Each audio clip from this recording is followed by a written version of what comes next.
Hello, my name is Luis Valdes, and this is my presentation for the final presentation for the Buddhism class. Today I want to go over Zen Buddhist artworks, their history, their techniques, the characteristics, and the things that fascinate me about them. Right here on the screen we have one of my favorite artworks that I've discovered through this period of research. It's one that's very detailed but also serene and at the same time kind of chaotic with how rugged and high and mighty everything is. But yeah, this is a almost monochrome ink painting, I believe, with a lot of interesting vanishing points and kind of this smoky haze around it. And just from these aesthetic points alone, I really enjoy it. And I think it's a good representation of like the peak of this kind of artwork and what it means for Buddhism. So that's what also something we're going to be discussing, what all these artworks mean for Buddhism, Zen Buddhism, and all of that. But before we get into any of that, we should go over, what is Zen Buddhism? Just a short introduction. Zen is the Japanese pronunciation of the Chinese character Chan, which is the Chinese version of the Sanskrit word dhyana, I believe, that refers to a mind in meditation. Zen means meditation, basically. As you can imagine, Zazen, seated meditation, is a fundamental practice to Zen Buddhism. Zen is part of the Mahayana school of Buddhism, which is the other school being Theravada Buddhism. So these two schools, this Zen is part of this school, the Mahayana school. It originated in China, Korea, Japan, and Vietnam before coming to the West. So it's become a lot more popular in the West recently, in the past 100 years or so. But these are the countries where it originated. Zen is focused on achieving awakening, whether gradually or spontaneously. Some common ideas of Zen are entering places and states of mind where one can transition from the mundane to the supernatural. This is the kind of weird transitional space that people want to find themselves in when doing Zen Buddhism. Passing through this narrow door, so to speak. Zen emphasizes simplicity and non-conceptual understanding, emphasizing non-duality. Things are neither completely connected or completely separated, such as the body and the mind. Your body is clearly this physical thing that interacts with the world, and your mind is part of the body, but it does a lot more of the thinking of the non-physical things that allow you to operate the physical.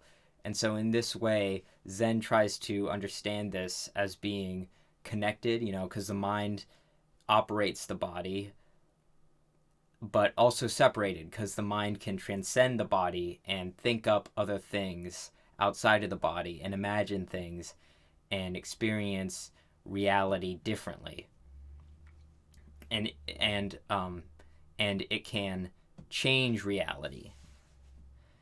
And the acknowledgement that all beings suffer, and in order to find peace, we must recognize how everything is interconnected. So again, it's quite all these fundamental life truths of life that Zen is trying to get at. Zen Buddhism is not so much concerned with achieving enlightenment through practice and rituals, but rather through the realization that Buddha nature exists in everything and everyone. It is fundamentally about how enlightenment is possible for everyone, from the lowest creature to the highest creature. There is no need to seek out and force realization into being. One must only realize everything in the present. The thing to realize is that there is nothing to realize. It's kind of this weird paradox, but Zen Buddhism has a lot to do with paradoxes. Despite this apparent nihilism, there must also be a dedication to the compassion at the heart of Zen Buddhism. There is a we must all be dedicated to, caring for living things and such. Zen is concerned with removing the ego from our daily decision making, allowing us to see past selfish desires and whims through meditation. So, a little bit about Zen Buddhism painting history.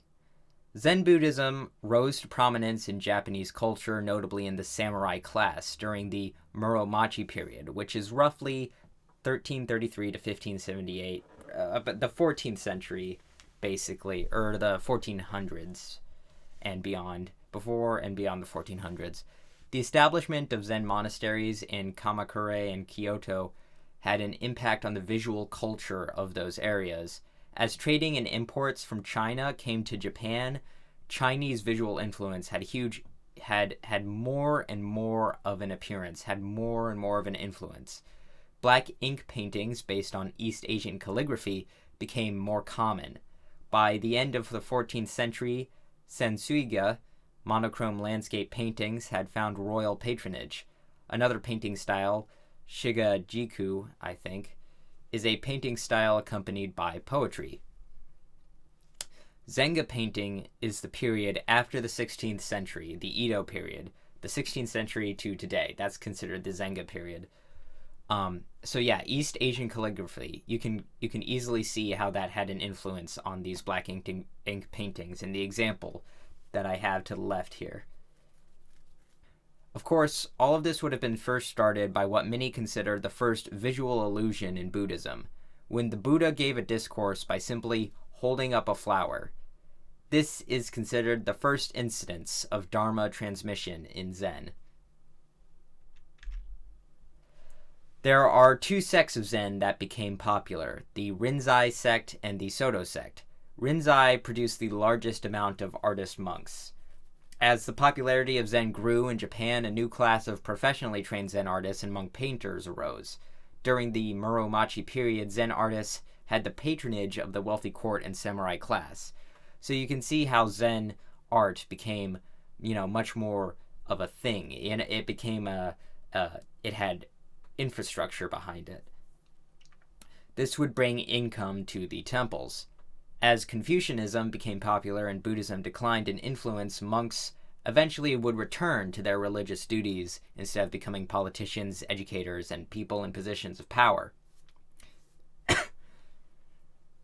So, the art in the Zenga period,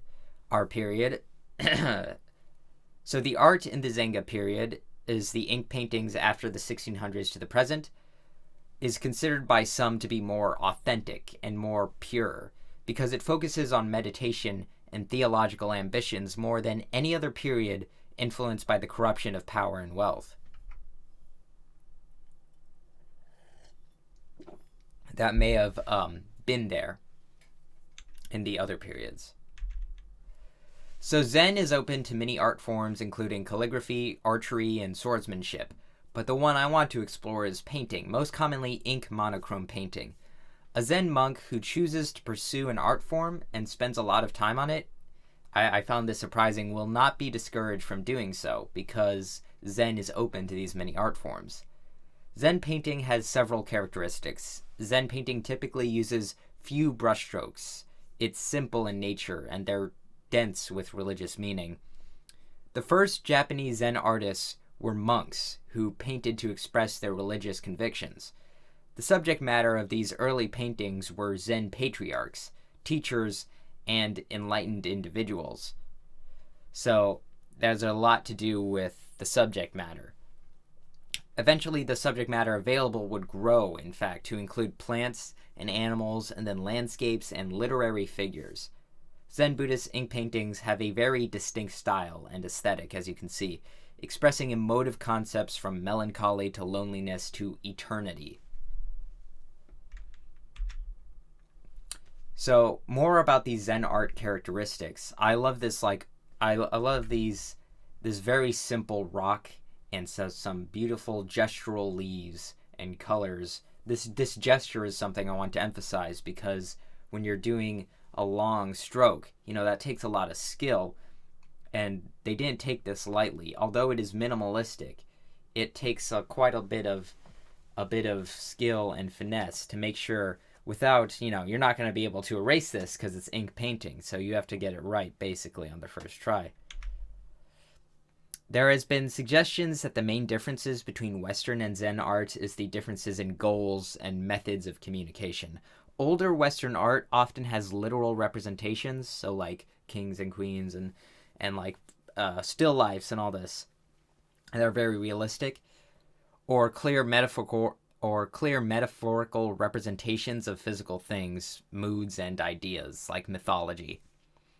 Zen art is often concerned with relaying multiple meanings in a single artwork.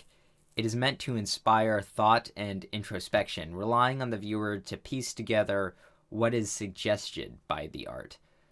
Zen art was often used as an aid for meditation as opposed to being consumed in a public setting or private collection.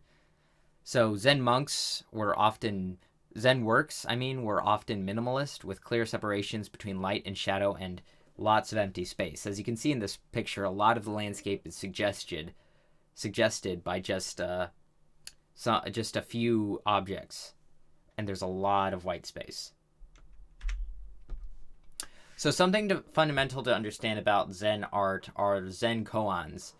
In order to fully understand Zen artworks, one must also understand these. A koan is a riddle or puzzle that Zen Buddhists can use during meditation to eke out a greater truth about the world or about themselves. They are less like brain teasers and more like ways to contemplate the nature of Buddhist thoughts. They're like riddles.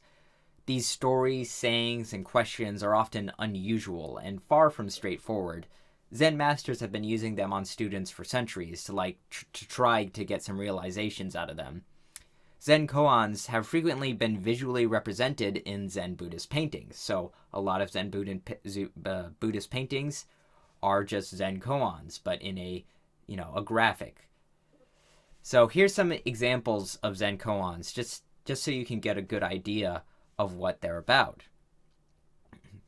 One day, Jizo received one of Hofuku's disciples and asked him, "How does your teacher instruct you?" "My teacher instructs me to shut my eyes and see no evil thing, to cover my ears and hear no evil sound, to stop my mind activities and form no wrong ideas." The monk replied, "I do not ask you to shut your eyes," Jizo said, "but you do not see a thing. I do not ask you to cover your ears, but you do not hear a sound. I do not ask you to cease your mind activities, but you do not form any idea at all." So that's basically a Zen koan, It's very strange, you really got to think about that. Like, it's not very straightforward. There's no moral lesson being learned on the surface. Here's just another one to make sure people get the idea. Dogo paid a visit to his sick fellow monk, Ungan. "Where can I see you again if you die and leave only your corpse?" Dogo asked, "I will meet you where nothing dies." Ungan replied, "I will meet you," Dogo asked. "I will meet you where nothing dies," Ungan replied.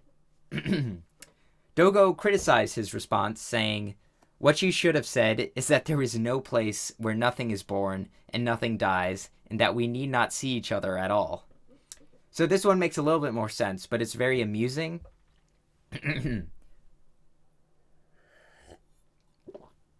But it can still like it still points to like a certain thought, it's like, wish for this more all-encompassing thing than the thing you've just said, and is presented in this funny way. So now let's get into some prominent Zen artists. Sesshu was one of the great masters of Japanese monochrome ink painting. He's the one who made the title slide image. He was a Zen monk who used his skills to depict incredible landscapes on screens and scrolls. His style had distinctively powerful brushstrokes and intense subject matter. Landscape of the Four Seasons is often considered the greatest Japanese ink painting. So down here below, you can see this is the landscape of the Four Seasons. It is apparently pretty famous, and it's very detailed and very dramatic. It's expansive and large. It's actually kind of unique compared to a lot of Zen paintings because it's so detailed and there's so much going on. But I really appreciate it, and just how, like, it's detailed, but everything is very clear. There's no overworking a surface or anything like that. And it really makes you think about, like, the entirety of a year. In this artwork, Seshu depicts a scene inspired by a Buddhist story.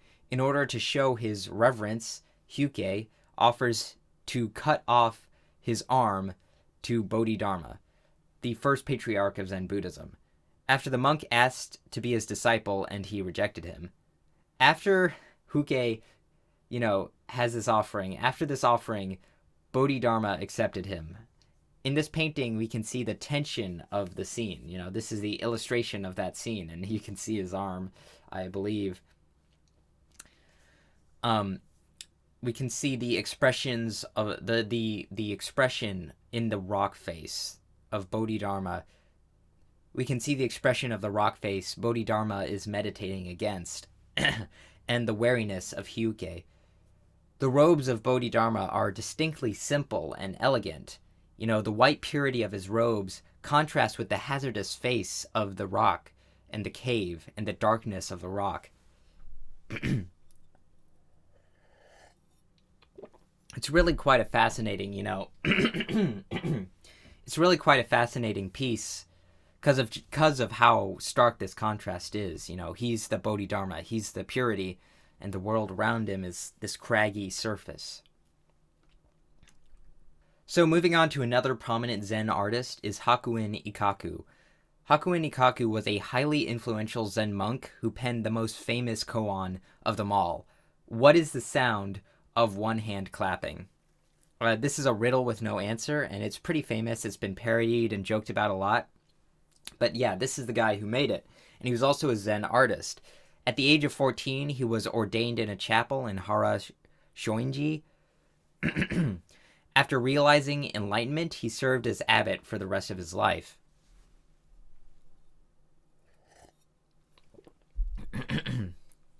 He had a very large impact on Rinzai Zen and is considered to have revived it after a period of stagnation. When he received enlightenment, his mission became to liberate others to their own realization. So he was a pretty famous guy in this time. He also created many ink paintings, some humorous, to use as teaching aids. This one is a example. In this portrait of Bodhidharma, we can see the flowing of the robe near the bottom and the great bushiness of the eyebrows and beard. The eyes of the portrait are bulging and look up in a silly manner. The inscription in this work reads, "No matter how one looks at it." A puzzling message indeed, It seems almost unfinished, and I think that's probably the point. He wants to make sure that you're really contemplating, like, no matter how one looks at it, what looks at what is the it, and what is the act of looking that is so important for this Buddhist koan, this Zen koan. It's really quite fascinating, and you see this guy, and he's looking up, but he seems kind of like looking at the inscription itself. Is he looking at the inscription? Is he realizing what he is as a work of art? It's pretty fascinating. There's another artist named Jostsu. Jostsu is a more obscure Zen Japanese painter, but he created a famous painting, the Hionenzu, or Catching a Catfish with a Gourd. Josetsu was one of the first painters of the Muromachi period, the 15th century as we know it, and there's a lot of evidence that this is his last painting. The painting again features a Zen koan. Why would someone attempt to catch a catfish with a gourd? The act itself seems to defy all rationality, The stance of the figure is more strange. The figure hovers over the catfish with his hands grasping the ground, the gourd weakly. The painting is framed by strands of a plant in a mountain covered in fog in the distance. The catfish has swam through a rocky pass and is making its way up the stream. The monk seems to silently approach it. This painting, above this painting are inscriptions from various experienced Zen Buddhist monks and thinkers who attempted to solve or comment on this riddle, this koan. Many of these highlights Many of these inscriptions highlight the ridiculousness of the scenario. Using a gourd is a good idea to catch a catfish, but even a better idea is to coat the gourd with oil. This is like a joke trying to yeah, this situation is ridiculous, but let's make it even more ridiculous. It's actually they're trying to compound on the joke. If you have caught, another one writes, if you have caught the fish by the gourd, let's make some clear soup out of it. If we don't have rice, then let's get some sand and cook it. Again, it's just amusing. They're compounding on the ridiculousness. But if we bring attention to the details again, the translation can also be read as how to pin a catfish with a gourd, suggesting that the gourd could be dropped onto the catfish, either killing it or pinning it down by its tail, or by some other means. So there may be a way to do this. The curve of the catfish and the curve of the river, side by side, seem to echo each other. The landscape is minimalist all around, with only slight brushstrokes for grass and leaves. There is certainly a profound elegance to the work that underpins the silliness of the task at hand. I mean, there's so much white space. There's so much open space. It's very elegant. This work is also unique in that there seems to be very few instances of a metaphor or saying such as this in Japanese Zen history. The slipperiness of the gourd and the slipperiness of the catfish may point to the fleeting nature of desire, or the difficulty of reaching enlightenment. This is where we get into the theological meaning, the Zen Buddhist meaning of this painting. Another aspect of this suggests that the man is achieving enlightenment in this very moment as he is enraptured in his task, suggesting that even the most lowly simple people can achieve enlightenment in their own peace. This guy who's all disheveled but is just focused on this task may actually be achieving enlightenment at this very moment because he's just focused on what's with him and nothing, with no greed or power or hate or anger or any of these silly emotions, just the task at hand. So the Daruma, the Bodhidharma, which is, the Daruma is the Japanese word for the Bodhidharma, is a frequent subject of Zen art. In this painting by Kano Soshu, we can see the minimalist figure crossing the Yangtze River. This message is one of promoting simplicity. The mentality trying to be communicated is that you don't need extravagance or opulence to have a meaningful life. Once again, this is communicated by the simple, thick brushstrokes that make up the robe, contrasted with the finer, thin brushstrokes that make up the face and beard. Above are some inscriptions commenting on this portrait. So this was a little bit of a common thing. So some Zen art techniques, because I really want to get into the techniques. The techniques utilized in Zen ink paintings seem incredibly minimalistic, but they are actually an extreme version of a proper painterly technique. I greatly admire the minimalist few strokes that Zen artists are able to use to form these subjects.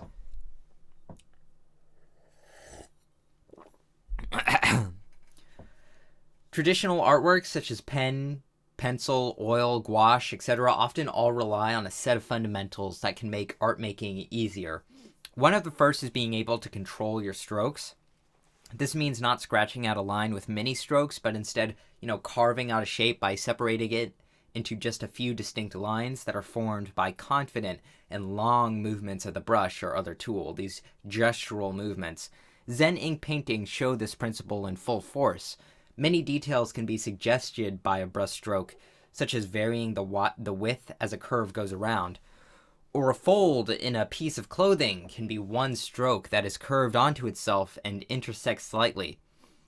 In the painting to the left, you can see how the thick strokes of this brush suggest a flowing robe in just 8 individual strokes. I counted them. That is, lifting the brush off the paper around 8 times. And that's it. Full clothing. So some Zen art themes. In the practice of Zazen, there are certain forms of sitting that are standard. In Zen painting, there are also fixed forms, such as the form of an enso, a circle made with one simple brushstroke, or Daruma, the Bodhidharma, as we just went over. These fixed forms are wise in that they can allow an artist to not think of the forms during their meditative painting and simply allow self-expression to take over. In this way, the purity of the work can be unfolded.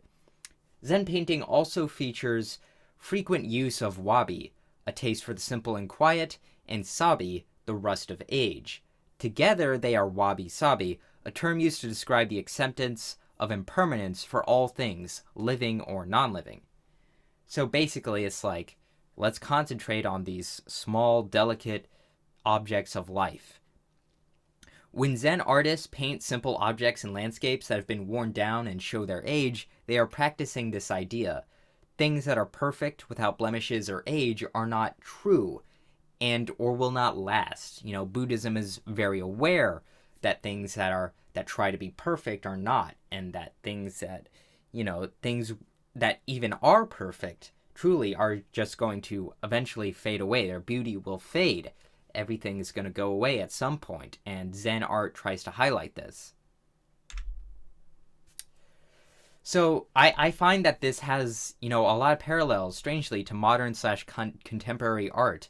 Although classical Zen art is usually quite old, there are a lot of parallels with it and modern contemporary art in the West. The ideas of minimalism, letting the viewer interpret the artwork, allowing the art to be suggestive, using art as a riddle or to show nonsensical ideas, is also prevalent in several artists and art movements from the 50s to today in the Western canon. Works such as the ones below, which often feature large color field canvases with only slight changes in colors, have often been described as aids for meditation, strangely enough. Jackson Pollock's abstract drip paintings promote the freedom of movement and contemplation of emptiness that Zen can be associated with. Indeed, movements such as abstract expression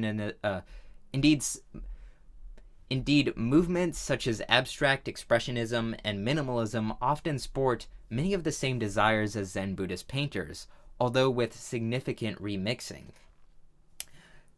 People like Mark Rothko are often described as forming these scenes of expressionism and meditation. The Mark Rothko Chapel, in fact, is in Houston, and I visited it, and it really is about emptiness. It really is about this profound void and in everything, and these color field abstractions really get to that, and I find that quite fascinating. So what is my conclusion about all this? Although there was mainly a focus on minimalism, meditation, emptiness, and the differences from the art Westerners usually experience, there are still plenty of examples of Zen art that are more detailed and finely tuned, like the ones below here. This is like a palm or a plum tree that is very cragged and rust and like ragged and angular in some places. It's very fascinating because it goes through all of this detail, and there's a lot of curving and weirdness. It really emphasizes the beauty in broken or like traditionally ugly things, traditionally wabi-sabi, worn out things. And this is on a screen that would have been in like a temple or a palace or something like that. It's in a very dignified place. There is so much unique beauty in Zen paintings that is able to transcend the material reality from which they are made. They promote ideas of existence that also communicate Zen Buddhist ideas in a way that speaks to me on a personal level. The Zen koans are frequently intriguing. They make you think, even if you have no idea what they're about, because often they can be deliberately confusing. They allow the brain to wonder in a meditative religious sense about what the mysteries of life in Buddhism are. Seeing these koans visually represented makes them that more rich, Zen Buddhist artwork truly is a fascinating way to bring people, religious or not, closer to enlightenment.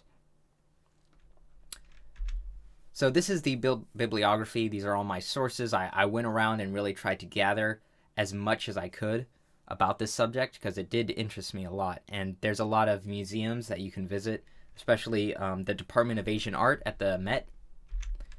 And there's some stuff, there's a great lecture about the gourd and catfish painting on YouTube, which you can watch. Yeah, thank you. That was my presentation on Zen Buddhist artworks.